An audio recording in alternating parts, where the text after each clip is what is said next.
It's Thursday, the 25th of August, 2022. Welcome to the Fast Five by Fear and Greed, where we give you the top 5 business stories you need to know in just 5 minutes.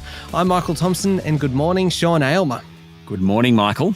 Sean, 5 stories to get through in 5 minutes. Let's jump into it. Story number 1, supermarket giant Coles is reporting that people are still buying plenty of groceries, but they're stocking up now on cheaper products. And, praise be, the iceberg lettuce, Sean, is heading back towards $3.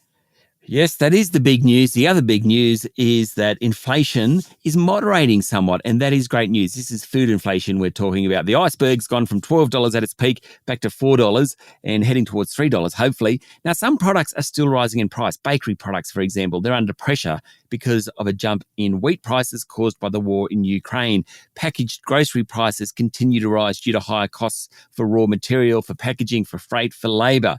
But if you look hard, you can still find bargains. Price wars at the supermarkets aren't over. Chief Executive of Coles, Steve Kane, said the prices of 1,168 products have been frozen until the end of January, and about another 500 products are set to fall. Woolies releases its results today, so we might find out more from them. What is interesting is people are already looking for better deals. Coles said shoppers are buying more cheaper products, $1 pasta, for example. There's also been a slight shift from fresh fruit and vegetables into canned and frozen options, and customers have moved away from more expensive cuts of meat. For example, they've shifted from beef mince into cheaper chicken and pork varieties. Overall, Coles announced a 4% jump in net profit for the last financial year to just a bit over $1 billion. Pretty good, I reckon. Yeah, not too bad at all. Story number 2, Sean, both Prime Minister Anthony Albanese and Opposition Leader Peter Dutton have marked Ukraine's Independence Day 6 months after Russia invaded the country.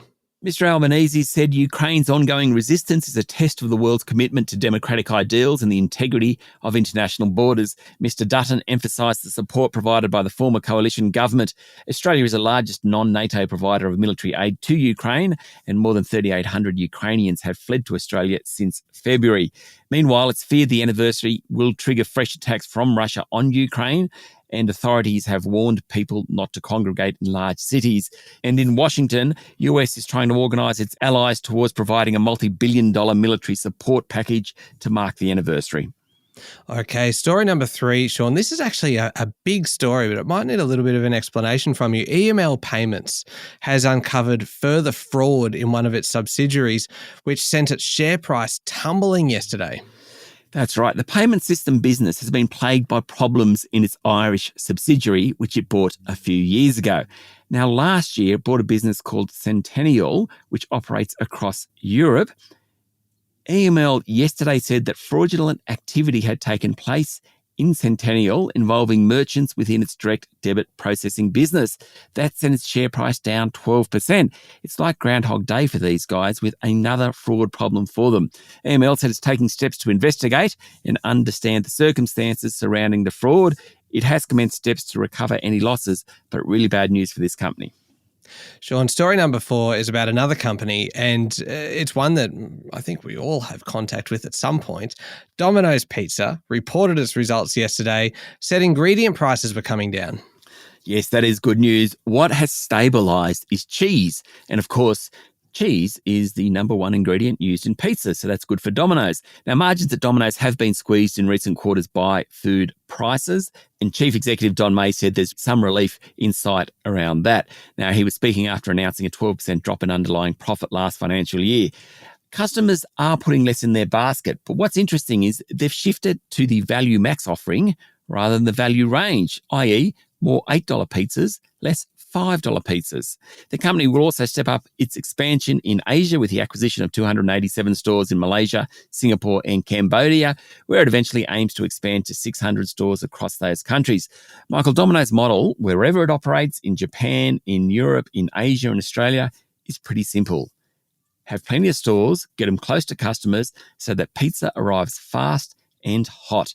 That's their strategy. Domino's goal is to bring delivery times down to 10 minutes. Investors liked the comments and the result yesterday and pushed up Domino's share price by 7.6%.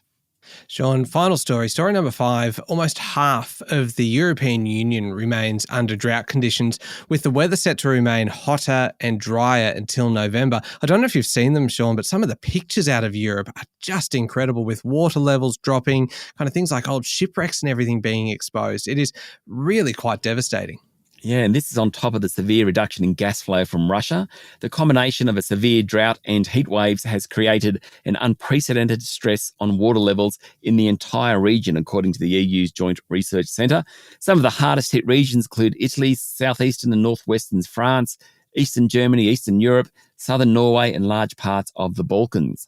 About 47% of the EU is under drought warning conditions and 17% in drought alert, which means vegetation and crops have been affected. All right, there we go. The top 5 business stories in 5 minutes. Thank you, Sean.